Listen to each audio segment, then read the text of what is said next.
Muy buenas tardes, bienvenidos un día más a Todo es Geopolítica, bienvenidos al programa en el que les contamos, repasamos y analizamos todo lo que está pasando en el tablero geopolítico. Hoy con programación especial, hoy mirando a lo que ha pasado en Estambul, a esta ruptura total entre Rusia y Ucrania, eso sí, con ciertos acuerdos, habla del intercambio de 6.000 prisioneros, habla de una fecha aproximada para una próxima ronda de conversaciones del 20, del 30 de abril. Rusia ya ha presentado su memorando, también Ucrania, se lo contábamos esta mañana, exigiendo una reunión entre Zelensky y Vladimir Putin, negándose a que haya un reconocimiento internacional de los territorios conquistados por Rusia. Decía también que, Ucrania pedía el intercambio total de prisioneros, es decir, todos por todos, y también, ponía sobre la mesa su posible entrada en la OTAN. Enseguida les contamos qué ha propuesto Rusia, qué ha pasado exactamente en Estambul. Se lo va a contar también en los próximos minutos Vladimir Medinsky, el jefe de la delegación rusa. Hablará eso de las 4:30, vamos, como les decimos, con programación especial, mirando lo que ha sucedido en Estambul, pero también este ataque de Ucrania sin precedentes, este ataque que algunos califican como Pearl Harbor, el ataque a la aviación estratégica de Rusia, la respuesta de Rusia que todavía se espera. Hoy, de momento, ha lanzado hasta 80 drones y 4 misiles Iskander. Enseguida vamos con todo eso, enseguida vamos con los expertos, pero también les contamos las últimas horas pendientes de Estambul, pendientes también del derrumbe de puentes en Briansk, en Kursk. Les contábamos ayer también estos ataques a la aviación estratégica de Rusia. Pues ojo, porque también hay que mirar a San Petersburgo. Más de 50 bomberos y 16 unidades de equipos están participando este lunes, en estos momentos, en la extinción de un incendio en una zona industrial en la localidad de Yanino, cerca de San Petersburgo. Es lo que informa el Ministerio de Emergencias de Rusia. Se trata de 2 hangares que contenían pinturas y barniz con una superficie de 800 metros cuadrados. Por el momento no se han registrado víctimas y en las imágenes divulgadas se puede ver llamas y espesas humaredas negras. Pendientes de Estambul, pendientes de esta escalada total entre Rusia y Ucrania, hay un enorme incendio muy cerca de San Petersburgo. También hay que mirar brevemente a Francia. Les contamos que varios activistas de Greenpeace han robado este lunes la estatua de cera del presidente francés Emmanuel Macron del popular Museo Grévin de París para ponerla ante la embajada de Rusia como protesta. La sonriente estatua del presidente se ubicó junto con una pancarta con el lema "Ucrania se quema, el negocio continúa". De esta forma protestaban contra las exportaciones de gas y fertilizantes desde Rusia. Dicen que Macron encarna este doble discurso, apoya a Ucrania pero aleja a las empresas francesas a seguir comerciando con Rusia. Es lo que declaraba Jean-François Juliard, director general de Greenpeace Francia. Horas antes, 2 mujeres y un hombre entraron en el museo parisino haciéndose pasar por turistas y, tras cambiarse de ropa para parecer empleados, robaron esta estatua. Es lo que indica una fuente policial. Caos en París, roban la estatua de cera del presidente francés, de Emmanuel Macron. Protestas ante la embajada rusa en París. Pendientes de Macron, mirando a San Petersburgo, vamos ya con el análisis geopolítico, vamos ya con la escalada total, los mensajes también que ayer hablaban incluso de una posible respuesta nuclear por parte de Moscú. Vamos a analizar estas cuestiones de la mano de Fernando Moragón, experto en geopolítica. ¿Qué tal, Fernando? Buenas tardes. Hola, encantado de estar con vosotros. Encantados de tenerte por aquí. Tenemos también a Adrián Celaya, presidente de ECAE Group. ¿Qué tal, Adrián? Buenas tardes. Hola, ¿qué tal? Encantado, por supuesto, también de estar con vosotros y con mis compañeros. Y tenemos a Diego Pitals, profesor del Máster de Relaciones Internacionales del IEB. ¿Qué tal, Diego? Buenas tardes. ¿Qué tal? Muy buenas tardes. Y nada, me uno a mis compañeros en el saludo a todos y, por supuesto, un gusto compartir hoy el cartel con Adrián y con Fernando. Pues si te parece, Diego, empezamos contigo en un momento muy complicado, un momento crítico. Decíamos ayer, parece que se ha traducido también, se ha llevado a estas conversaciones en Estambul. Para poner en contexto a nuestros espectadores, las primeras negociaciones terminaron regular, duraron 3 horas y media. Hoy hemos tenido 1 hora, 1 hora y cuarto, 1 hora y media de conversaciones en Estambul, con Ucrania presentando su memorando. Les contábamos antes cuáles son las condiciones de Ucrania, inasumibles para entendernos. Es imposible que Rusia acepte esto. También se ha presentado el memorándum de Moscú. Todavía no sabemos exactamente qué introducía, no sabemos exactamente qué contenía este memorando, pero parece que no se ha llegado a muchos acuerdos más allá de este intercambio de 6.000 prisioneros. Diego, te quiero preguntar por esto. ¿Estamos ante la ruptura total entre Rusia y Ucrania? ¿Es posible que no haya más conversaciones teniendo en cuenta lo que ha pasado hoy en Estambul? Pues mira, Sergio, yo Hay una cosa, yo me haría una pregunta después de todas estas semanas que llevamos escuchando que Rusia no quiere la paz, que Rusia tal, que yo soy el primero que también, no que digo que no quiera la paz, sino que lo puede prolongar sine die. Yo, después de lo de ayer, hoy, etcétera, mi pregunta es, ¿realmente Ucrania es lo que está buscando y estamos colgándole San Benito a Rusia de que no quiere llegar a algún tipo de acuerdo, a algún tipo de conversación? Yo es una pregunta que yo la dejo ahí encima de la mesa, creo que es una cuestión de plantearse porque, desde luego, las exigencias que está poniendo ahora mismo Ucrania encima de la mesa, tú lo has dicho muy bien, es que son inaceptables, ¿no? No inaceptables, es que realmente es pido lo que sé por adelantado que no lo voy a conseguir. Me parece bien, o sea, sí, el hecho de que hayan llegado por lo menos a un acuerdo de intercambio de prisioneros, porque es un algo, ¿no? Y si la reunión anterior efectivamente duró 3 horas algo, uno llegó a 4 horas y estaban de aquella manera, pues hoy menos todavía. Por lo menos, de verdad, o sea, para mí el hecho de que haya prisioneros de por medio y haya ese intercambio, no digo que sea un avance, pero desde luego algo es. Pero que más allá de esto, en las próximas semanas difícilmente vamos a ver algún tipo de acuerdo. A menos que después de este ataque por parte de Ucrania a la nación rusa, Rusia pues tenga una respuesta, creo que la va a tener, obviamente. Putin nunca se queda en su sillón pensando, ay, que me han atacado. No. Estoy convencido. No me quiero imaginar la imagen, ¿no? Valga la redundancia, de Putin en el despacho después de que le den la información del ataque con drones, pero desde luego su respuesta va a ser contundente y esto va a minar todavía más básicamente un posible acuerdo de paz en el corto plazo. Bueno, pues de momento parece complicado un acuerdo, todavía estamos esperando a ver cuál va a ser la respuesta por parte de Rusia. Se habla mucho de los misiles Oresnik, ayer incluso se hablaba de una respuesta nuclear. De momento lo que sabemos es que no ha habido una respuesta emocional por parte de Moscú, estamos ya acostumbrados a esto, pero Adrián, te quiero preguntar también por lo que hemos vivido en Estambul. Básicamente te quiero preguntar si hemos asistido a la ruptura total entre Rusia y Ucrania, por mucho que se hablen de algunos acuerdos. Umerov insiste en una reunión entre Zelensky y Putin, es una de las condiciones de Ucrania. ¿Crees que esto es aceptable para Moscú? ¿Crees que se pueden celebrar más conversaciones? Bueno, vamos a ver, yo creo que viéndolo con una cierta distancia, el resultado ha sido muy bueno para el contexto en el que estábamos. Es decir, teniendo en cuenta exactamente lo que sucedió ayer, pues el riesgo era de ruptura total. Una ruptura total que no se ha producido. Por un lado, se ha llegado a un acuerdo de intercambio de prisioneros y, por otro lado, lo más importante es que se ha empezado a hablar de la siguiente reunión. Es decir, que la conexión, el marco negociador se mantiene. Esto no va a dar mucho de sí a corto plazo, porque las posiciones son muy distintas. Entonces, podemos decir que lo que uno plantea no tiene sentido, lo podemos decir en los dos bandos, porque las posiciones están muy, muy lejanas, por distintas razones. Fundamentalmente porque las potencias europeas que están detrás de Ucrania tienen una posición falta de realismo. Y esto ya se lo dijeron desde Estados Unidos desde el momento en que comenzaron las negociaciones de forma inmediata, ¿no? Os falta realismo, que es no falta de reconocer la realidad de que Rusia tiene ganada la guerra de desgaste. Entonces, unas conversaciones que funcionen tienen que partir de ese análisis de la realidad. Pero para las potencias europeas y, por lo tanto, también para el gobierno de Ucrania, la victoria rusa en este conflicto es absolutamente inaceptable. Entonces, hasta que no se sitúen en el contexto de aceptación de esa realidad, va a ser muy difícil que esto lleve a algo. Pero desde un punto de vista positivo, el hecho de que se mantenga ese cauce de relación es bueno.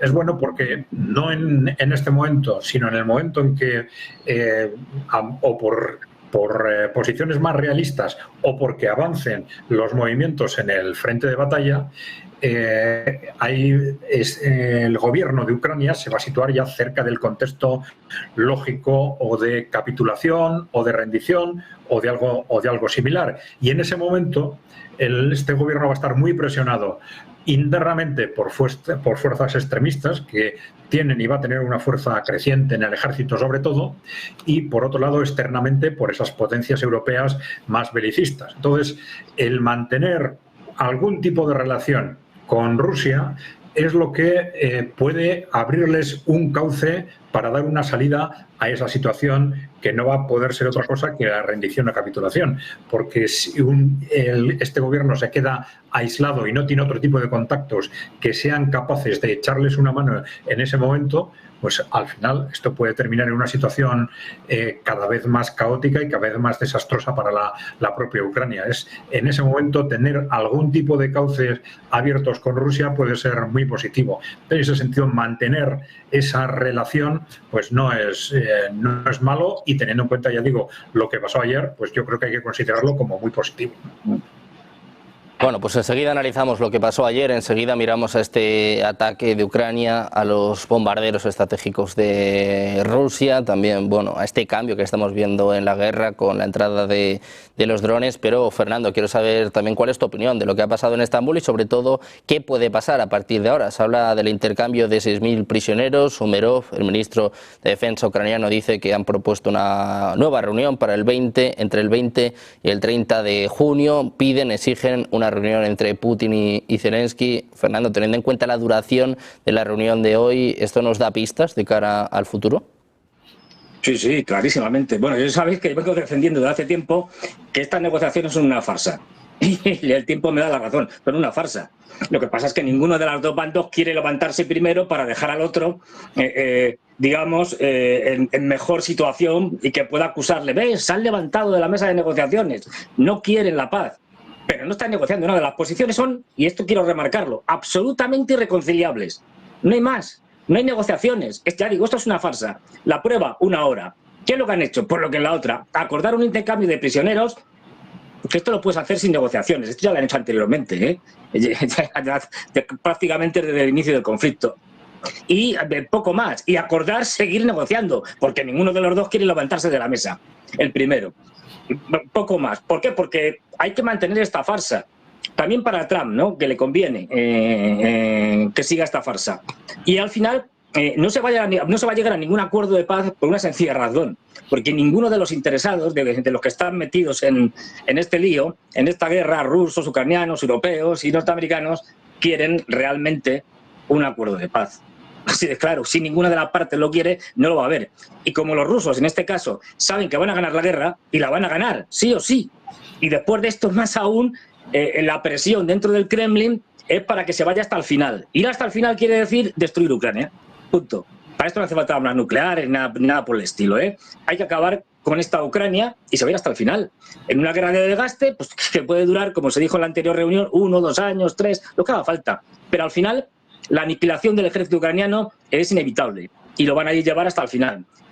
Y decir una cosa, o sea, que con esto tiene que tener claro que la solución a este conflicto va a ser por la vía militar y que va a ser, por lo tanto, un triunfo de Rusia sobre una victoria sobre una derrota de Ucrania y de la OTAN, que esto es lo importante, por eso la preocupación de los europeos y todos estos líos.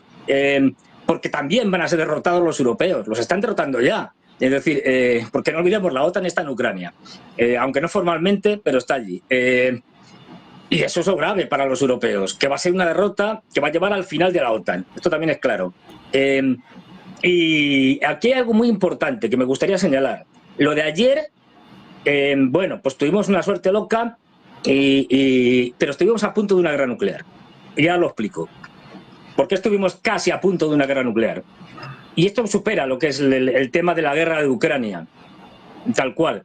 Porque se atacaron 5 bases, aeródromos militares de la aviación estratégica nuclear rusa.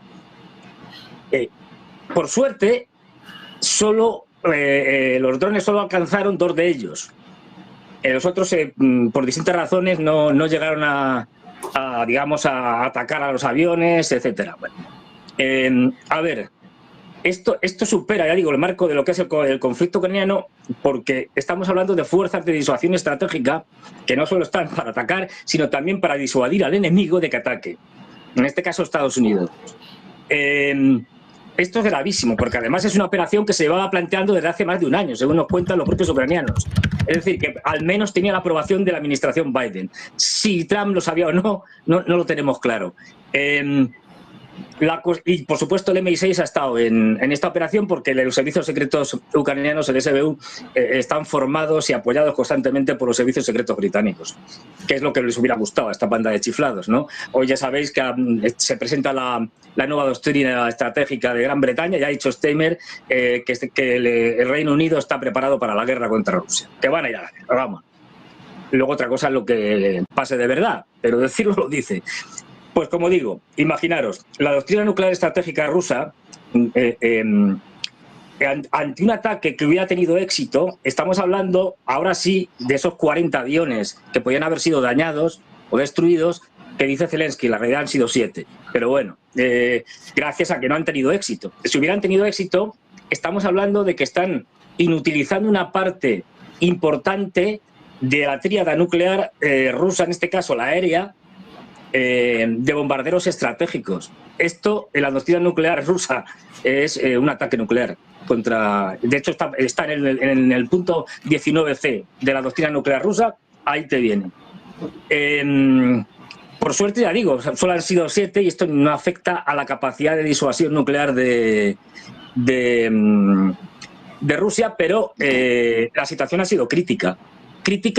Y fijaros que desde ayer lo único que ha hecho el Ministerio de Defensa ruso es dar los datos. Se han atacado estos aeródromos, se han destruido estos aviones, no ha habido víctimas militares, tal, no sé qué. No han dicho más. Estamos esperando una posición oficial de Rusia que suponemos que la darán esta tarde. Suponemos, ¿eh? Vamos a ver lo que cuentan. Pero ya digo, hay que tener en cuenta además que esto supone que los norteamericanos necesariamente han participado en esto. ¿Por qué? Porque los acuerdos START, START 3 o el Next START, ¿no? Aunque están en suspensión, porque se salieron los rusos y luego los norteamericanos, están suspendidos, que no derogados, es decir, siguen en vigor. Por suerte, las dos partes siguen manteniendo las prácticas de sus acuerdos, pues si no, mal nos iba. Y una de ellas es dar información al enemigo de tus capacidades en cada momento nucleares o cierta información para que haya un control y no haya un accidente, no hayan incidentes y aquello se pueda pues eso, ir de las manos. Me explico. Igual que cada vez que hay un lanzamiento de un misil, de una prueba de un misil nuclear sin cabeza nuclear por parte de Estados Unidos o de Rusia, se avisa al contrario, oye, vamos a hacer una prueba tal con estos datos, etcétera, etcétera, para que no haya confusiones. También en el caso de los aviones estratégicos, si os fijáis, dices, pero si están aquí localizados en las pistas, que vamos, hasta a pedradas los puedes destruir. ¿Por qué? Porque tienen que estar visibles. Es decir, en los acuerdos está en que los aviones con capacidad nuclear estratégica tienen que estar visibles como forma de confianza, de control de la otra parte. Igual que los norteamericanos también lo están. Los B-52, los B-1, que lo están retirando, los B-2. Por eso podemos ver fotos de satélites constantemente de estos aviones. Es decir, porque tienen que estar detectables para el enemigo. De ahí la facilidad de que puedan ser destruidos. Esta es una garantía. Es decir, de la disuasión. Bueno, pues por eso estaban donde estaban y no están en hangar. Bueno, aparte de meterlos en hangares sería muy complicado, pues son muy grandes. Pero por eso estaban donde estaban.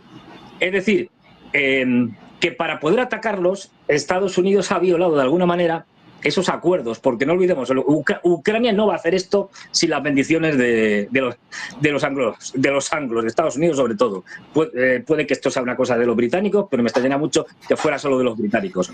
De ahí que si hubieran tenido éxito en este ataque los servicios secretos ucranianos, ahora mismo no estaríamos todos aquí.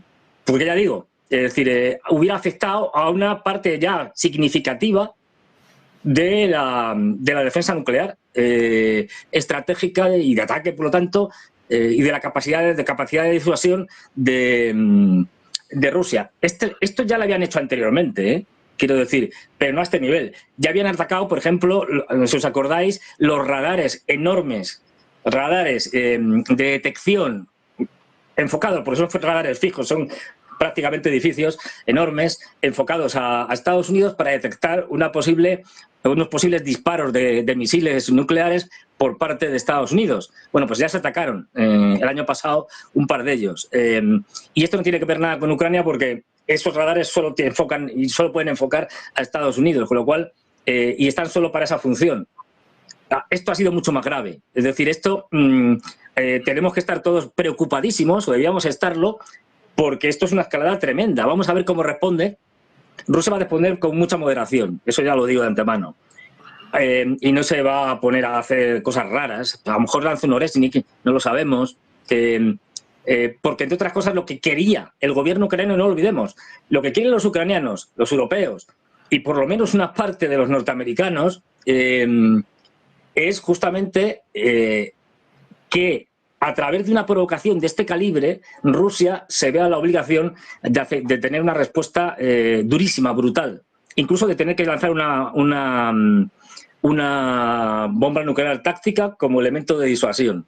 En Ucrania, posiblemente en una zona deshabitada, pero en estas estamos. Es decir, tenemos que tener en cuenta de que Estados Unidos, para poder realizar esta operación, los satélites, la inteligencia, todo, se lo tiene que dar a Estados Unidos. Tienen que saber dónde están los aviones. Y esto no lo saben hasta que no llegan, pero sí lo saben, y sería muy difícil saberlo, tienen que saberlo de antes porque les han pasado, por ejemplo, las fotos de los satélites. Al final, esto... Fernando, estábamos diciendo que estábamos esperando, escuchaban antes de este espacio al jefe de la delegación ucraniana, estaban escuchando a Rustem Umerov, pues está hablando ahora mismo el jefe de la delegación rusa, está hablando Vladimir Medinsky, dice literalmente que Rusia y Ucrania han intercambiado memorándums con condiciones para el solucionamiento de la paz. Dice, además, anuncia que Rusia ya ha presentado su memorando, dice que a partir de ahora Ucrania lo va a estudiar y que el memorándum de Rusia contiene medidas para lograr un alto el fuego total. Declaraciones por parte del jefe de la delegación rusa, hablando en estos momentos Vladimir Medinsky ante los medios. Enseguida vamos con esa señal, enseguida vamos a escuchar al jefe de la delegación rusa, por cierto, amenazado por Ucrania, por cierto, está en la lista de Mirot Borets, ya no solo el propio Medinsky, también su familia fue añadida la semana pasada a esta lista negra por parte de Ucrania, y hemos visto, por cierto, a la delegación ucraniana, parte de ella vestida con trajes militares, conversaciones que han durado hora y media. Vamos a escuchar ya a Vladimir Medinsky. Sobre un canje más grande,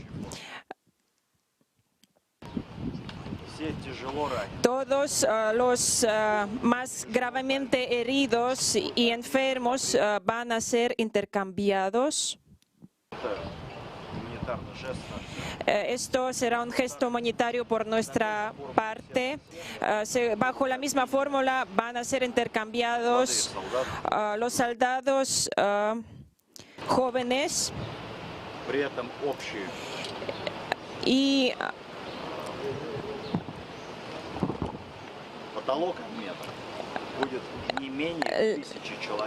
lo máximo de lo intercambiado serán no menos de 1.000 de personas. Estas cifras tal vez van a ser revisadas. Además, hemos acordado que va a estar establecida una comisión médica y las partes, sin esperar algunas evaluaciones generales al más alto nivel, van a realizar intercambios regulares.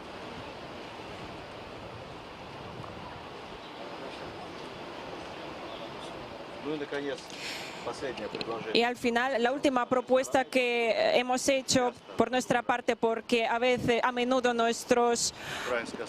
la parte ucraniana siempre habla sobre la necesidad de un alto el fuego, lo está diciendo en general. Hemos propuesto en concreto un alto el fuego para 2 o 3 días en algunos sectores del frente. Esto va a ser organizado por nuestros especialistas militares para que se realiza un alto el fuego concreto con el cese de las acciones de los drones. Esto se hace para que los comandantes puedan recoger los cuerpos de sus soldados. Ahora hace calor y la situación sanitaria es mala, hay riesgos de epidemias, por eso queremos crear las condiciones para la devolución de los soldados. Queremos crear condiciones para que estos cuerpos sean recogidos y luego de manera rápida entregados para un entierro de manera cristiana. Esta propuesta ha sido presentada y la parte ucraniana ha prometido analizar esta propuesta en un futuro próximo. Gracias, colegas. Preguntas. Sí se abordaron los acontecimientos en la provincia de Briansk. En cuanto al asunto de los niños, es interesante escuchar un comentario respecto. Este ha sido un tema central. Quisiera decir un par de comentarios en cuanto a este tema. ¿Qué es lo que se escuchaba últimamente al respecto? A nivel de las Naciones Unidas,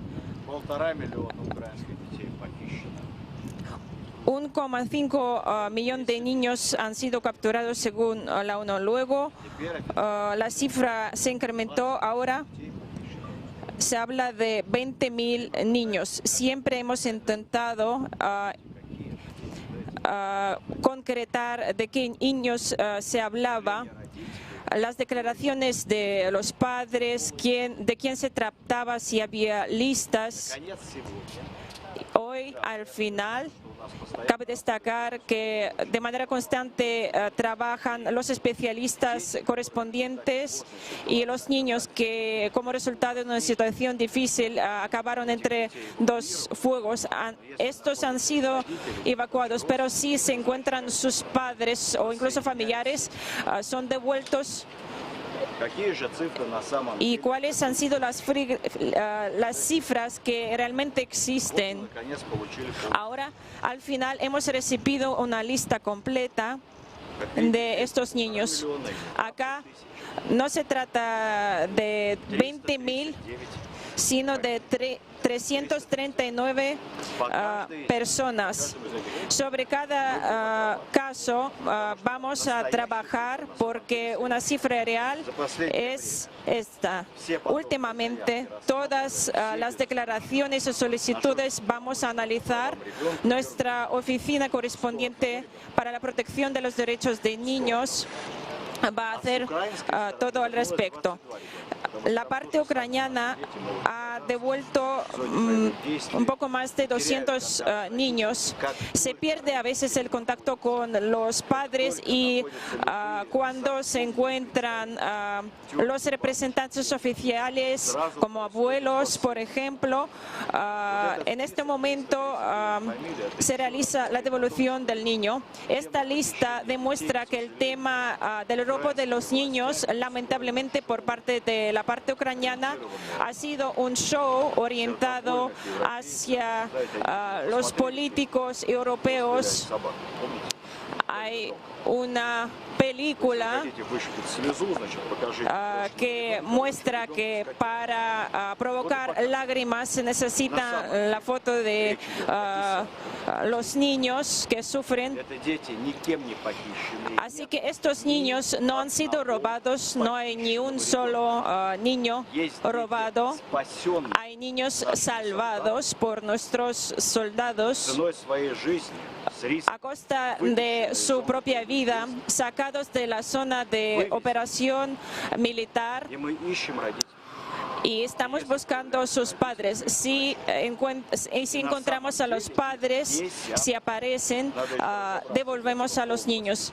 Y hay que analizar esta lista con 339 personas para determinar cuántos de ellos realmente se encuentran en el territorio de Rusia, en los territorios de Novorossiya, Donbass. Tal vez algunos de ellos ya se fueron a Europa, porque en una lista parecida 150 niños acabaron en Alemania, por ejemplo. Nuestros soldados actúan así como actuaban nuestros soldados en Berlín. En el centro de Berlín hay un monumento dedicado a un soldado soviético que saca del fuego a un niño alemán.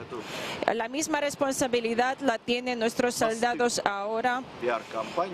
Ha sido una campaña de propaganda que debe ser terminada. Cada niño de manera garantizada va a ser devuelto a sus familias. Trabajamos al respecto. ¿Cuál es la situación en la provincia de Briansk?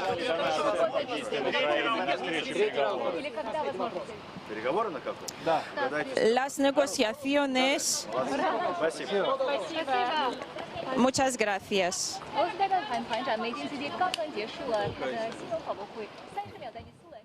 Hasta aquí han llegado las declaraciones por parte de Vladimir Medinsky, el jefe de la delegación rusa, que habla de una oferta. Dice que han propuesto un alto el fuego de 2 o 3 días en ciertas zonas. Como saben, Estados Unidos, Donald Trump, también Ucrania, exigía un alto el fuego de 30 días.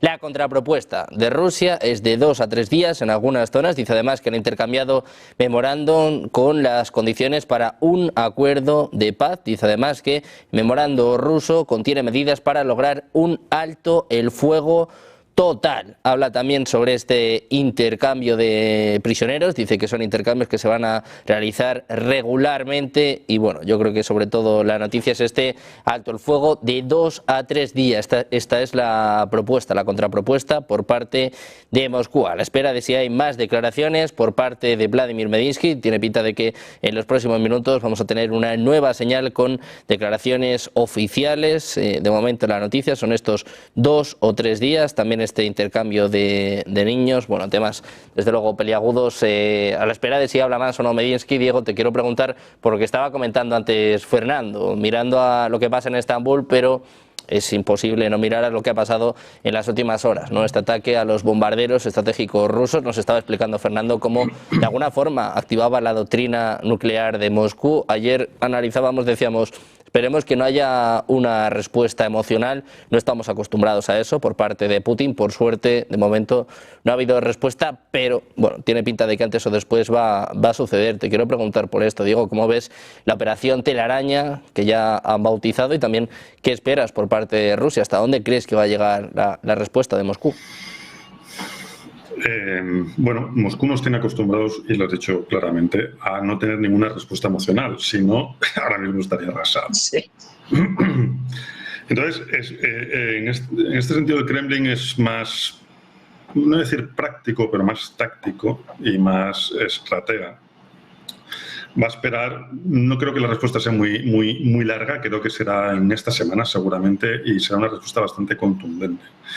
Es verdad que ha sido un golpe fuerte, ha sido un golpe militar estratégicamente muy importante, pero también ya estamos muy acostumbrados a celebrar quizás en exceso los golpes que está Ucrania a Moscú, a Rusia, ¿no? Tampoco se han celebrado otros golpes y otros avances muy importantes que ha hecho Rusia en territorio ucraniano y que ahora parece que es lo que quieren empezar a recuperar y lo que quieren empezar a pedir desde la perspectiva ucraniana. Evidentemente, darse hoy este tipo de negociaciones con lo ocurrido ayer, pues evidentemente es una auténtica locura, ¿no? Pero la respuesta de Moscú, insisto, será contundente, estoy convencido de ello, será de impacto, No, evidentemente no quiero hablar de una mala imagen y no creo que sea en un territorio demasiado habitado, pero sí que será contundente y tiene información. Aquí, complementando un poquito a lo que decía Fernando, y Fernando, si quieres lo podemos comentar ahora tranquilamente. Yo, tanto como Estados Unidos, yo no sé porque incluso Estados Unidos se ha adelantado, que yo no tengo nada que ver, porque a mí me pega más que es la inteligencia británica, que es que se tienen que meter en todos los saraos, macho. Es que yo siempre lo digo, donde han estado los ingleses salta un sapo, ¿no? Muchas veces, ¿no? Te vas a recorrer el mundo y siempre hay algún conflicto donde hayan estado. Y aquí ahora mismo, que desde un principio, no digo que nos hayan llamado, ni se les haya invitado, ni nada, pero desde un principio están como muy beligerantes. Con todo el cariño y todo el respeto a los ingleses, a los británicos, que les quiero y les admiro.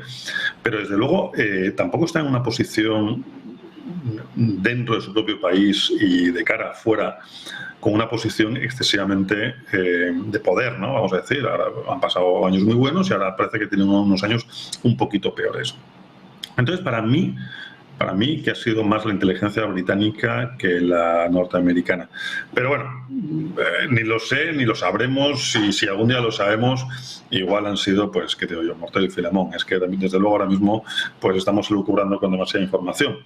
Pero que evidentemente este tipo de información sí que estaba presente y yo creo que el acceso y cómo lo han hecho, que la verdad es que es de película, ¿eh? O sea, tal y como han descrito el ataque, ha sido casi de película, ¿no? Bueno, van saliendo camiones y tal. Bueno, interesante, la verdad es que ha sido un tema que algún día, alguno incluso, hará alguna película de esto.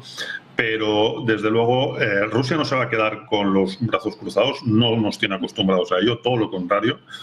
Y lo dicho, creo que la respuesta será, no digo en las próximas horas, pero sí en los próximos días, cuasi seguro. Pues Adrián, esto mismo te quiero preguntar. Hoy contábamos la primera contramedida, la primera respuesta por parte de Moscú, 80 drones. Se hablaba también de 4 misiles Iskander, todos ellos han impactado en territorio ucraniano, pero bueno, ya han terminado estas conversaciones en Estambul. Parece que no han terminado del todo bien y parece que viene la respuesta de verdad por parte de Rusia. ¿Hasta dónde crees que puede llegar? Adrián, se habla mucho de estos misiles Oresnik, que se conocen también aquí en España como misiles Avellanos. ¿Crees que puede ir por ahí la respuesta de Moscú o que puede ir más allá? Bueno, vamos a ver. A la hora de dar una respuesta, Rusia está de alguna forma con las manos atadas, ¿no? Y esto se conoce en Occidente, ¿no? Con las manos atadas en el sentido de que, en principio, lo que a Rusia le gustaría es responder atacando a los responsables de este tipo de actuaciones y fundamentalmente, pues en este caso, probablemente al Reino Unido, ¿no? Atacar directamente pues Londres o las instalaciones militares británicas, etcétera, ¿no? Pero claro, la barrera para esto es el artículo 5. Claro, Rusia lo que no quiere es, lo que sí quiere Occidente con este tipo de actuaciones, pero lo que no quiere Rusia es que esto degenere en una guerra mundial, ¿no? En una guerra nuclear especialmente, ¿no? Entonces no quiere entrar en la trampa del artículo 5 del artículo 5 de la OTAN, ¿no? Y desencadenar un conflicto de ese tipo. Pero claro, lo que Rusia tampoco quiere es adoptar medidas de ese tipo contra Ucrania, porque Ucrania lo consideran o parte de su propio futuro o de un futuro cercano, o de un país con el que quieren tener buenas relaciones en el futuro a corto o a medio plazo. Y no quieren, por eso desde el principio, de alguna forma, han adoptado posiciones y estrategias muy contenidas en qué atacan, cuándo atacan y cómo atacan, ¿no?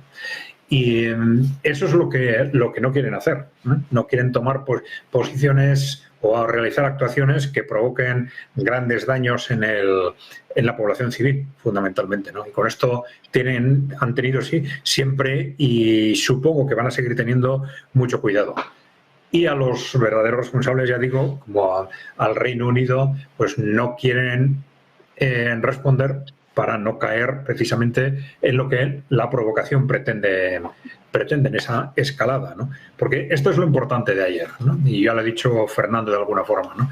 Independientemente de las cuestiones tácticas y de lo aparatoso de la operación, Lo importante es que tenemos unas potencias occidentales que están otra vez provocando a Rusia a una guerra nuclear, sabiendo que lo que están haciendo es causa de respuesta nuclear y están intentándolo. Es decir, le están provocando a Rusia una vez más en esta dirección. Y tenemos esos precedentes que ha mencionado Fernando de los ataques a los radares de alerta antinuclear, que también es causa, según la doctrina nuclear, según la doctrina militar, de causa de respuesta nuclear, o, por ejemplo, los ataques a las centrales nucleares, ¿no? También, por supuesto, los ataques con misiles sobre territorio ruso, ¿no? Pero bueno, todo esto responde a una dinámica en la que esos países occidentales belicistas no aceptan, para ellos es inaceptable que Rusia gane la guerra. Están dispuestos a todo. El problema es que ellos saben que militarmente no tienen capacidad de enfrentarse a Rusia. Sus únicas opciones son implicar a Estados Unidos en la guerra, y ahí tienen la opción de intentar conseguir una escalada ya que arrastre a Estados Unidos a la guerra, y la otra es prolongar el conflicto, con la esperanza de que o un Estados Unidos, un Trump más debilitado, quizás dentro de las elecciones de medio término el año que viene, o si no, quizás dentro de 4 años con un nuevo presidente, llegue el contexto en el que efectivamente Estados Unidos esté dispuesto a implicarse en el conflicto contra Rusia, ¿no? Entonces tenemos esas dos estrategias. Una es ganar tiempo prolongando el conflicto, la otra es intentar, lo de ayer aparentemente responde claramente a ese objetivo, intentar provocaciones contra Rusia que genere una respuesta de Rusia que dé el pretexto para esa escalada, ¿no? Se dirá que, teniendo en cuenta los precedentes, las opciones de conseguir esa respuesta pues no son muchas, ¿no? Pero es que están en una situación desesperada, y cuando estás en una situación desesperada como están estas potencias occidentales y sobre todo las élites que han venido controlando Europa y Estados Unidos, cuando estás en una situación desesperada se justifica mucho más actuaciones, operaciones con éxito dudoso, pero que siempre es mejor que el no hacer nada, porque el no hacer nada te lleva a perder la guerra, ¿no? Esta es un poco la lógica en la que probablemente se están moviendo, ¿no? Fernando, pues esto mismo te quiero preguntar. Nos estabas contando antes, bueno, cómo es la doctrina nuclear de Rusia. Sobre todo en las últimas horas han visto muchos mensajes, muchos medios rusos, políticos, blogueros, de alguna forma empujando a Vladimir Putin. He visto muchos mensajes que dicen que es demasiado kind, que está siendo demasiado amable, demasiado generoso con Ucrania. Bueno, hemos visto ya cómo se han producido estas conversaciones, pero ¿crees que va a aumentar la presión sobre Vladimir Putin, Fernando? ¿Crees que se puede imponer de alguna forma la línea dura, y además que ahora tiene motivos después de lo que ha pasado con estos ataques a los bombarderos? ¿Se puede producir una respuesta un poco más fuerte de lo habitual? A ver, Putin sabe y está acostumbrado a las presiones, tanto de arriba como de abajo, es decir, o de su entorno como de la presión popular. Yo creo que va a seguir en esta misma línea, está ganando, no olvidemos. Y él ya sabe que según se acerque el final de la guerra, y por lo tanto la derrota de Ucrania, la desesperación de los ucranianos y de los aliados europeos va a ser mayor, y las provocaciones van a ser más desesperadas. Con lo cual, pues veremos, por desgracia, me temo, más cosas de estas o peores. Él no va a entrar al trapo, es decir, no va a hacer justo lo que quieren los ucranianos y los europeos, es decir, una respuesta brutal que conmocione al mundo y que implique la entrada ya directa, formal, de la OTAN en guerra contra Rusia. No, esto no lo va a hacer. Y puede dar una respuesta de dos maneras distintas, una pública y otra privada. Me explico.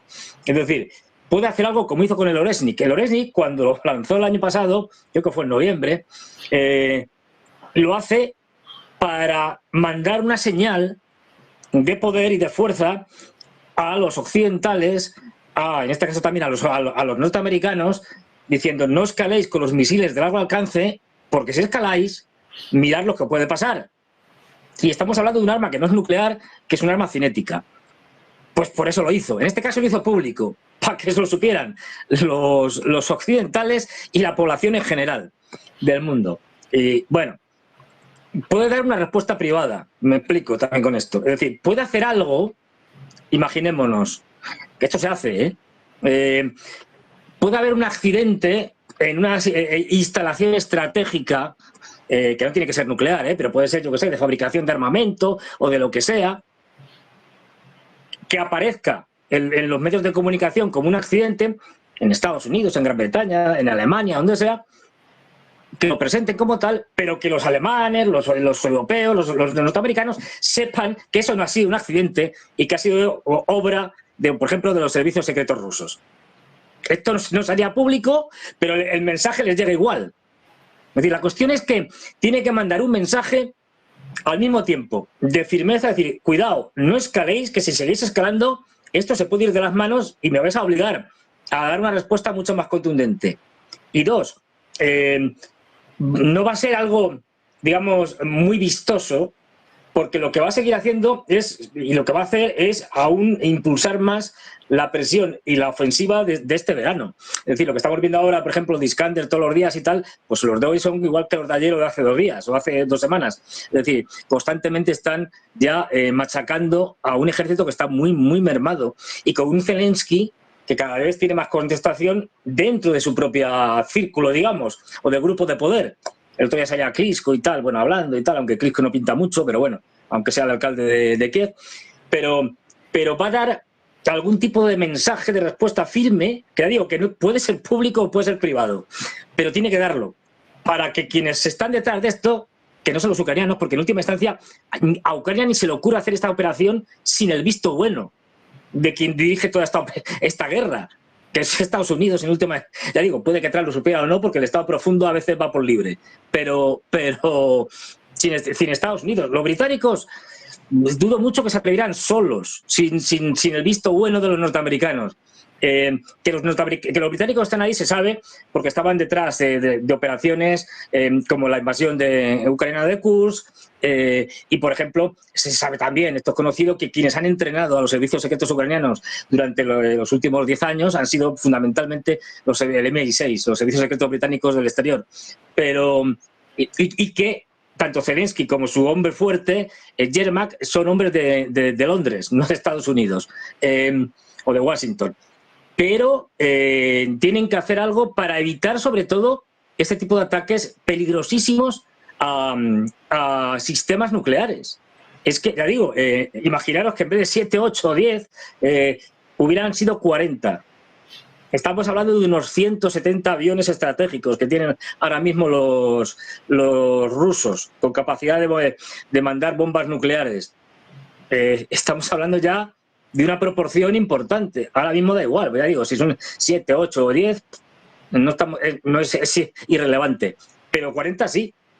Es decir, si hubieran sido 40, ya digo, ya no estamos aquí. Es decir, entonces vamos a ver, pero bueno, la cosa... Y bueno, sobre lo que decía el negociador ruso, que es importante, es decir, al final, lo que yo venía diciendo, se han intercambiado papeles. Es decir, en la anterior quedaron y dijeron, mira, ¿queréis un acuerdo de alto el fuego y tal, no sé qué? Bueno, hacer propuestas detalladas, dijo Pendesky, detalladas. Y es lo que han hecho. Llevar cada uno sus documentos detallados, punto por punto. Ahora se los han intercambiado, por eso duró tan poco. Es decir, porque tampoco no había mucho que hablar. Mira, te los lees tú, ahora te lees tú el mío. Quedamos dentro de X tiempo, donde vamos a seguir haciendo el paripé, es decir, vamos a seguir haciendo haremos algún acuerdo de intercambio de prisioneros o de muertos o de cadáveres, etcétera. El tema de los niños es muy importante porque aquí se ve claramente el uso absolutamente asqueroso por parte de Kiev del tema de los niños como propaganda, cuando al final le piden la lista de niños desaparecidos, que estén desaparecidos o que no significa ni que estén muertos, ni que estén maltratados, simplemente que sus padres no saben dónde están. Y al final, 20.000, y de la lista se ha reducido a 339, si mal no recuerdo, que pueden estar perfectamente en manos rusas o donde sea, pero simplemente por eso, porque han caído en uno de los lados en el avance de los rusos. No olvidemos, Rusia tiene la iniciativa, Rusia es la que avanza, y ahora mismo la situación, de ahí que estén presionando como locos los europeos y Ucrania con el famoso tregua de 30 días, porque están a la desesperada, necesitan tiempo para reorganizarse. Por eso quieren 30 días y por eso los rusos no se lo van a conceder. ni locos.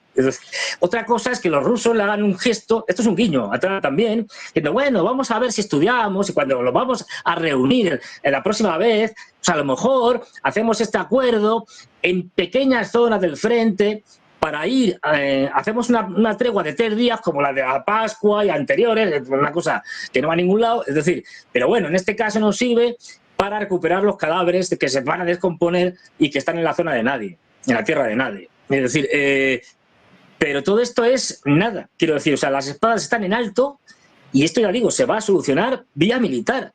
De ahí el pánico de los europeos y de ahí la peligrosidad, porque esta banda de chiflados que tenemos por los dirigentes, pues imagínate, Macron, Merz, Steiner, pues estamos condenados al desastre.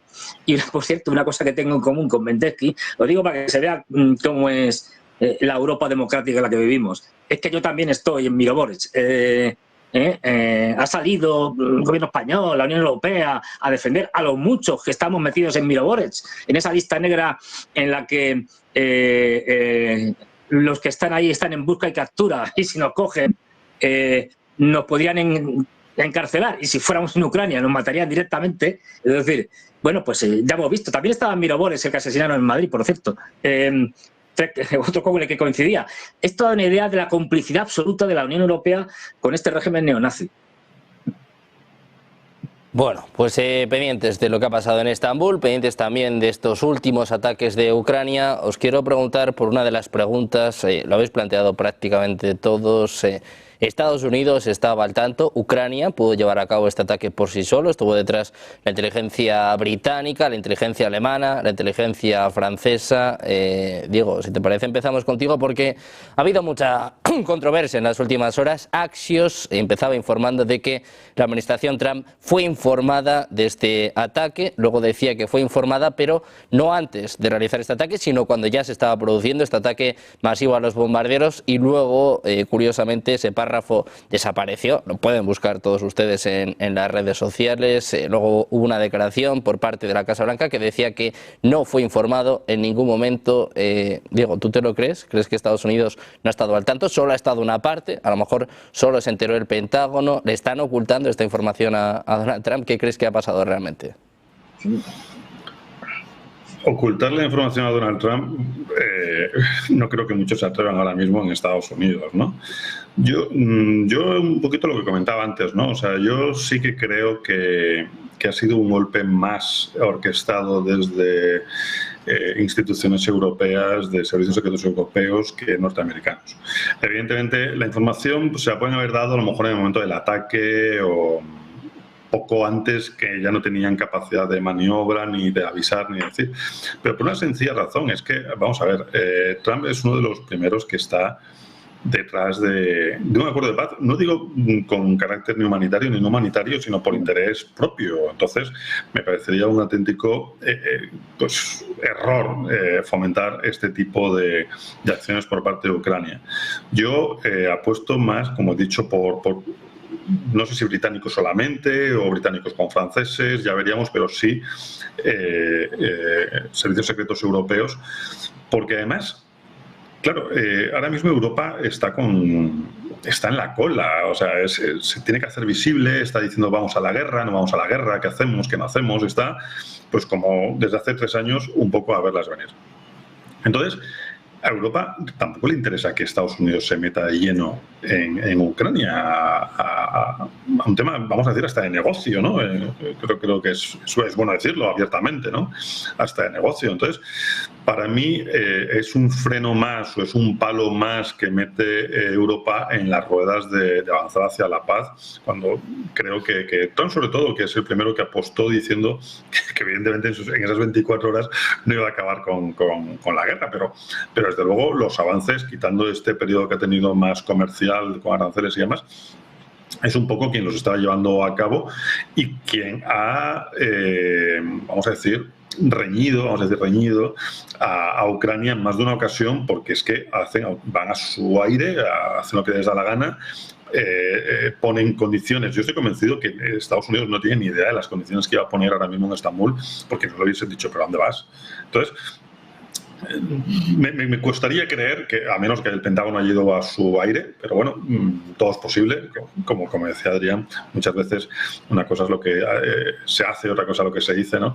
O a quién se lo dicen, pero desde luego creo que si ha intervenido en algo ha sido informado en el momento de, pero que quien lo ha orquestado, para mí, quien ha orquestado todo esto pesa más en el lado europeo que en el lado norteamericano. Ucrania sola, evidentemente, eso está más claro que el agua. Es imposible que haga una operación de este tipo, pero porque por la situación que se encuentra, por los efectivos que tiene, por los medios que tiene, etcétera, etcétera.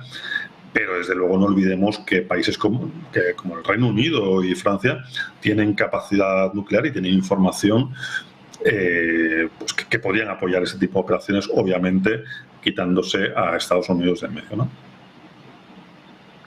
Pues Adrián, esto mismo te quiero preguntar, si crees que Ucrania pudo realizar un ataque de este tipo por sí sola, si crees que Donald Trump fue informado, no fue informado, y también una cosa que está llamando mucho la atención, porque estamos acostumbrados a ver reaccionar, a ver hablar al presidente de Estados Unidos prácticamente en todo momento y, bueno, de momento no hemos escuchado a Donald Trump, no está previsto que hable en el día de hoy, ya se lo aviso a nuestros espectadores. Sí, Marco Rubio ayer habló con Sergei Lavrov y, bueno, sí que mencionó este derrumbe de puentes, tanto en Briansk como en Kursk, dijo, bueno, pues que lamentaba lo que había sucedido, pero tampoco se refería a esta famosa operación Telaraña. No sé si...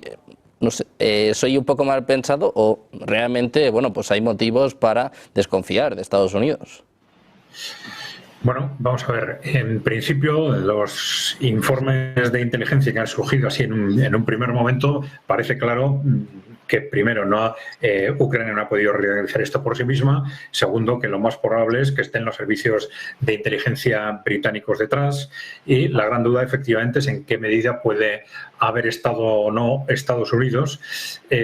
Claro, esto sería radicalmente contradictorio con la posición oficial de Estados Unidos de los últimos meses, desde la llegada de Trump al poder. Pero bueno, efectivamente tampoco hay que descartar que, teniendo en cuenta los precedentes con respecto a Donald Trump, que se diga una cosa y se haga otra, o que se diga una cosa un día y a la semana siguiente la contraria, ¿no? Pero en este caso no hay que descartar algo que durante el primer mandato de Donald Trump sucedió con mucha frecuencia, y es un ambiente de insubordinación clara de sectores muy importantes de los servicios de inteligencia y del ejército. Aparentemente en este segundo mandato Trump es más fuerte, tiene por lo menos el apoyo de su partido controla, no el trumpismo, pero su partido sí controla las dos cámaras. Y bueno, parecía que él venía con una fortaleza muy superior a la del primer mandato. Pero bueno, también estamos viendo cambios continuos en determinadas políticas, pues por ejemplo, no ya la cuestión de los aranceles, que puede ser en buena parte una cuestión táctica, pero sí por ejemplo con respecto a Oriente Medio, ¿no? Y esto puede reflejar un ambiente en cierta forma similar. Es decir, exactamente igual que tenemos en las potencias occidentales europeas una posición numantina, vamos a decir, de evitar a toda costa, no aceptar y evitar a toda costa hacer lo que sea para evitar la victoria rusa en Ucrania. Claro, esa misma posición la tienen, pues por ejemplo, el Partido Demócrata en Estados Unidos o el Deep State, si se quiere, Wall Street, ¿no? Con lo cual no sería en absoluto extraño que hubiese una participación de ciertos servicios de inteligencia o partes del ejército de Estados Unidos, sobre todo teniendo en cuenta que es una operación que, según parece, lleva un año preparándose. Que todo eso se haga sin que Estados Unidos o sectores del ejército o los servicios de inteligencia de Estados Unidos no tengan conocimiento sería un poco extraño. Pero esto explicaría también el que haya o pueda haber alguna participación interna de ciertos sectores norteamericanos, explicaría el silencio de Trump y bueno, le daría una cierta lógica a lo que está sucediendo durante estas horas. Hay que recordar también que algo comparable ha sucedido con esas declaraciones de Merz cuando hizo referencia a la autorización a Ucrania para el lanzamiento de misiles de largo alcance sin limitaciones en territorio ruso, que hizo referencia a que esta era una decisión tomada también por Francia, Reino Unido y Estados Unidos. Lo de Francia y Reino Unido no es extraño, responde al contexto en el que estos gobiernos se mueven, pero también en el caso de Estados Unidos esto hubiera sido radicalmente contradictorio con sus estrategias. Luego esto fue desmentido por Estados Unidos, pero por alguna razón se lanzó este mensaje. Entonces no hay que descartar que ciertos sectores estén intentando implicar también de alguna forma a Estados Unidos en movimientos más o menos agresivos con respecto a Rusia y torpedear también de esta forma esa interlocución entre Rusia y Estados Unidos que se ha abierto desde el mes de enero, ¿no? Bueno, pues pendientes precisamente de Estambul, pendientes de si Donald Trump rompe o no su silencio. Vamos a ver lo que ha propuesto Rusia. Les contábamos antes, les mostramos las palabras de Vladimir Medinsky, este alto el fuego de 2 o 3 días en algunas partes del campo de batalla. Dice que permitiría a ambas partes recoger los cuerpos de los soldados fallecidos. Habla del mayor intercambio de cuerpos desde la Segunda Guerra Mundial. Se habla de 1.000 a 1.200 prisioneros. Son las últimas cifras. Vamos a escuchar lo que decía precisamente Vladimir Medinsky. Esta es la contraoferta de Rusia. 2 o 3 días, alto el fuego parcial. Escuchemos a Medinsky. Hemos propuesto en concreto un alto el fuego para 2 o 3 días en algunos sectores del frente. Esto va a ser organizado por nuestros especialistas militares para que se realiza un alto el fuego concreto con el cese de las acciones de los drones. Esto se hace para que los comandantes puedan recoger los cuerpos de sus soldados. Ahora hace calor y la situación sanitaria es mala. Pues esto era lo más destacado por parte de Vladimir Medinsky a la espera de la respuesta de Ucrania. Fernando, yo te quiero preguntar por lo que estábamos comentando, ¿no? ¿Qué va a responder Donald Trump? ¿Por qué este silencio en las últimas horas? Ni siquiera mensajes en Truth Social, algo que no es para nada habitual. Y si crees, bueno, pues que está relacionado de alguna forma con que Estados Unidos esté o haya estado involucrado. No tiene por qué ser él. A lo mejor Biden hace 1 año y medio, cuando empezó a prepararse esta operación, sí que dio luz verde. Bueno, Biden o quien mandase en ese momento. Sí, efectivamente. Biden ya sabemos que luego no estaba para dar nada, pero vamos, la administración Biden, no olvidemos que si esta operación, por lo que nos han contado, necesita mucho tiempo de preparación, se habla de más de 1 año. En ese caso, perfectamente Biden, su administración, ha dado visto bueno y por lo tanto la operación ha continuado. Una operación que no estaba definida, es decir, estaba preparada ese ataque, pero la fecha la han decidido seguramente hace relativamente poco, en función de hacerlo un día antes de las negociaciones para ver si los rusos se levantaban de la mesa pegando un golpe y entonces quedaban como los malos de la película, o si sobrereaccionaban con algún tipo de ataque, etcétera. No olvidemos que aunque la operación estaba pensada desde hace mucho tiempo y ha ido desarrollándose paso a paso, la fecha no podía estar determinada. Y esto está claro. Que la han determinado en función de los acontecimiimientos, cómo se han ido desarrollando y sobre todo en las últimas semanas y con las negociaciones de ahora. Y esto porque están a la desesperada. Los ucranianos están, vamos, yo creo que no pasan de este año. Es decir, pues seguramente prácticamente después del verano estarán acabados. Es importante también tener en cuenta eso de que Trump tiene una guerra. Yo siempre digo que la mayor guerra que tiene Trump es interna, no es externa, no es ni con los rusos, ni con los chinos, ni Oriente Medio, ni nada. Y que esta operación, por ejemplo, que puede haber sido apoyada por la CIA, la CIA ahora mismo es uno de los núcleos duros del Estado profundo que se está resistiendo a Trump. Ha podido meter mano en cosas como la USAID, la NET, etcétera, para hacer purgas, incluso en el FBI, pero la CIA se le resiste. Aparte, no olvidemos tampoco de que su propio partido también está haciendo la cama. Lindsey Graham, este traidor impresentable, absolutamente un criminal, es decir, que se congratulaba en Kiev con Zelensky de que estaba encantado de que los ucranianos pusieran los muertos porque era un gran negocio para Estados Unidos, que no tenía que poner ningún soldado suyo, ningún cadáver de ningún soldado suyo, y que lo pusieran los ucranianos, que estaba, bueno, contentísimo, ¿no? Esto está más que grabado en vídeo y tal. Bueno, pues ahora ha vuelto a salir diciendo que Ucrania puede ganar, está ganando, no sé qué y tal. Es decir, si es que tiene al enemigo en casa, dentro del propio partido. No olvidemos que la buena parte del Partido Republicano no es trumpista, incluso es antitrumpista. Y ya digo, tenemos ahí un Estado profundo que va por libre, no solo ahora con Trump, anteriormente también, pero como señalaba Adrián, en su primer mandato ya se vio de una forma clarísima. Así que puede que lo supiera, puede que no. Que esté callado, efectivamente, es una señal para pensárselo, porque que Trump esté callado es complicado.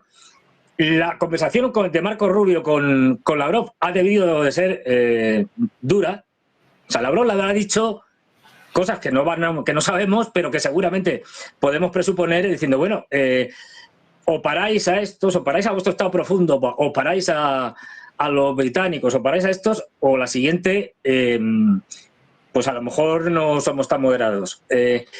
Y de ahí que seguro que están hablando entre ellos, no solo entre Marco Rubio y Lavrov, sino servicios secretos, etc. Seguro que hay ahora mismo conversaciones entre norteamericanos y rusos que no conoceremos nunca, pero siempre las hay, porque este tema es un tema muy grave. Y yo creo que lo que va a decir, ya lo han dicho, pero luego lo dirá de una forma más clara, la administración Trump, es que ellos no van a saber nada, independientemente de que lo sepan o no, de que lo hayan hecho o no. Porque aquí hay un juego, digamos, o un doble juego, uno de lo que realmente pasa y luego lo que realmente nos cuentan. Y a veces interesa contar la realidad, lo que realmente pasa, y a veces interesa mentir y contar algo que no es real. Entonces, en cualquier caso, la administración Trump se va a desmarcar, va a decir, no, nosotros no tenemos nada que ver con esto, incluso aunque hayan sido ellos. Van a decir que no. Entre otras cosas porque hay un juego entre rusos y norteamericanos para que los rusos le pongan una forma roja para que Trump pueda salir de esta guerra, digamos, más o menos impoluto, en esa falsa mediación que está haciendo, porque es la otra parte, es decir, pero en esa falsa mediación, y a cambio, seguramente, de facilitar esa salida, aparte de otros acuerdos que están teniendo o que están negociando, que son los importantes, ¿no? Los de Ucrania, en materia económica y otras muchas cosas. Pero, a cambio, lo que Trump le va a dar a Putin es, mira, si tú me facilitas una salida, yo te reduzco el tiempo de la guerra, reduciendo la inteligencia y el armamento que le estoy suministrando a Ucrania. Que no olvidemos, vence todo lo que habían acordado y mandado por parte de Biden, termina en junio. A partir de ahora tiene que ser Trump el que diga esto sí, esto no. Entonces, por eso juega. Trump dice, no, ¿quieres tener menos muertos rusos y que la guerra dure menos? Pues eso te lo puedo conseguir yo. A cambio me tienes que dar otra serie de cosas, que muchas de ellas no tienen que ver con Ucrania. Pero en eso están las negociaciones. Entonces, vamos a ver aquí la respuesta que dan unos y otros. O sea, la respuesta oficial, que no tiene por qué ser la verdadera. Pero yo creo que, vamos, estoy seguro, Estados Unidos puede que a Trump no se lo hayan contado. Pues ya digo, pues, tiene una parte del Estado profundo que le es profundamente desleal. Pero Estados Unidos lo sabía. O sea, la administración Biden tuvo que dar el visto bueno. Si no, Ucrania no se atreve a hacer esto. Una cosa es asesinar periodistas como Daria Dugina, que bueno, esto lo pueden hacer, digamos, sin que les dé el visto bueno nadie. Otra cosa es una operación de este calibre. Es decir, esto no se atreven los ucranianos a hacerlo por su cuenta, ni podrían. Esto ha tenido que tener el visto bueno de Estados Unidos sí o sí. Otra cosa es que Trump, recién llegado, se lo hayan ocultado y haya sido algo que haya dado el visto bueno a la administración Biden y haya dicho, pues bueno, seguimos adelante, y la CIA tampoco se lo ha contado.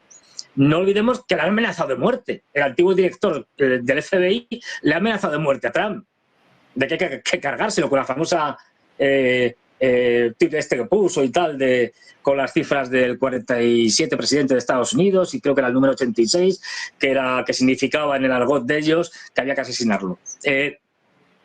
Pues eso, es que es muy probable que Trump no acabe sus 4 años de mandato porque lo asesinen. Ya lo han intentado al menos 2 veces en la carrera electoral. O sea que es que tiene una lucha interna brutal. Entonces, ¿puede que lo sepa? ¿Porque lo supiera? Sí. También puede ser, si lo sabía y ha dado el visto bueno, es un intento de presión sobre Putin para decirle, mira, podemos hacer estas cosas a través de los ucranianos, negocia y cede y dame una salida del lío en el que estoy metido, porque lo que no quiere Trump es un desastre, pero que sería además exponencialmente más grande, como fue la salida de Afganistán, de Biden. Es decir, eso no lo quieren en pintura. Bueno, y en todo esto, otra pregunta que está sobre la mesa, Diego, te lo quiero plantear, es ¿en qué posición queda Europa? ¿Qué va a pasar a partir de ahora? Si vamos adelante con el 18º paquete de sanciones contra Moscú. Hoy, por cierto, Lindsey Graham, al que antes mencionaba Fernando, está reunido junto a Ursula von der Leyen perfilando las nuevas sanciones contra Rusia. Te quiero preguntar por esto, Diego, ¿qué pasos o qué más pasos puede dar ya Europa para involucrarse en el conflicto? Pues más pasos Europa, yo creo que no sabe ni cuál es el siguiente paso. O sea, yo creo que va un poquito sobre la marcha, sobre qué es lo que va ocurriendo, ¿no? El 18º paquete de medidas que pudiera tomar, llámale el 19º o el 21º, el que tú quieras, hace el efecto que yo llamo el efecto Trump. Sí, el efecto Trump para mí es cuanto peor se hablaba de él y cuanto más cosas le sacaban y más palos le ponían en las ruedas, más crecía su popularidad. Entonces, esto realmente es lo que está ocurriendo en cierta medida con Rusia. Todas las medidas que les han puesto, sí, algunas pueden ser más o menos efectivas, pero desde luego Putin tiene dos cosas muy claras. Es tú ponme problemas que yo ya los tengo resueltos antes de que tú me los pongas a mí. Entonces, desde que empezó esto, nos lo ha demostrado. El sistema bancario internacional, cuando le impidió el sistema SWIFT, me da igual, tengo China. Cuando ponen el petróleo, me da igual, tengo Turquía, tengo la India, me da exactamente. O sea, tú dime qué es lo que me quieres sancionar, que yo ya me he adelantado a ti. Eso por un lado. El hecho de que esté von der Leyen en todo esto metido, a mí es que como es una señora que me queda de aquella manera, pues tampoco voy a meterme demasiado. Pero desde luego lo que sí que demuestra es el poco atino que está teniendo Europa, entre otras cosas porque no, insisto, desde un principio, desde hace 3 años, no ha existido una unanimidad entre todos los países que conforman la Unión Europea.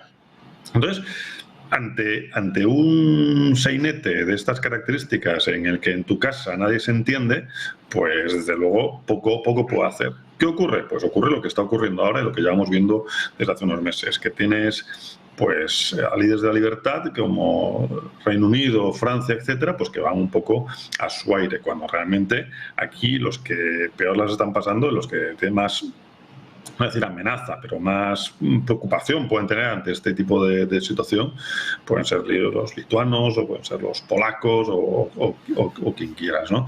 Desde luego, Europa, tú ponle medidas a Rusia, que Rusia ya se ha adelantado hace 5 años a qué es lo que podrías hacer o cómo te podrías manejar. Y no olvidemos que desde luego Rusia, desde hace mucho tiempo, lo lleva un presidente que así que fue, y yo lo recuerdo muchas veces, creo que fue el coronel más joven que tuvo la KGB en su momento. Es decir, el servicio secreto ruso, por mucho que le pese a mucha gente, es muy bueno, y esta información ya la tiene desde hace bastante tiempo. Entonces, se adelanta a un paso por delante de la Unión Europea. ¿Europa entra en guerra? A ver, me parecería una auténtica barbaridad, pero bueno. Más barbaridades hemos visto a lo largo de la historia y se han hecho. Yo siempre digo, muchas veces la gente dice, no, ¿cómo vamos a tener una guerra en pleno siglo XXI, Europa, todo estable, no sé qué? Pues seguramente lo mismo pensaron en 1942 y pensaron en todas las guerras que hemos tenido. Es que estamos en el siglo XV ya, como todo lo avanzado que estamos, ¿no? Sí, pues no, pues sigues con guerras. Pero yo creo que Europa meterse de facto está, pero de hecho en plena guerra lo veo complicado. Sí que se está rearmando, pero por un tema porque llevamos eones sin hacerlo. Pero se está rearmando y todo lo que queramos, se está invirtiendo, no digo estamos, se está invirtiendo más en defensa, todo lo que tú quieras, pero tanto como para dar un paso en el que los ciudadanos europeos se vean afectados por un conflicto de estas características, lo dudo. Medidas económicas, comerciales, todas las que quieras, pero no creo que vayamos más allá. Espero. Bueno, pues pendientes de Europa, del papel que juega en este conflicto, de lo que ha pasado en Estambul y sobre todo de lo que va a pasar a partir de ahora, una semana, bueno, pues de muchísima tensión, una semana de escalada tras lo que vivimos en el día de ayer. Muchas gracias a los tres por estar con nosotros, Diego, Adrián, Fernando, un placer, como siempre, contar con vosotros por aquí. Muchas gracias. Gracias a ti, hasta Buenas luego. tardes. Nos vemos. Muchas gracias. Muy buen día. Nosotros que seguimos mirando a la economía, pendientes también de la tensión en los mercados con Donald Trump, que, ojo, podría hablar muy pronto con Xi Jinping. Vuelve la guerra comercial. Enseguida se lo cuenta Alma Navarro.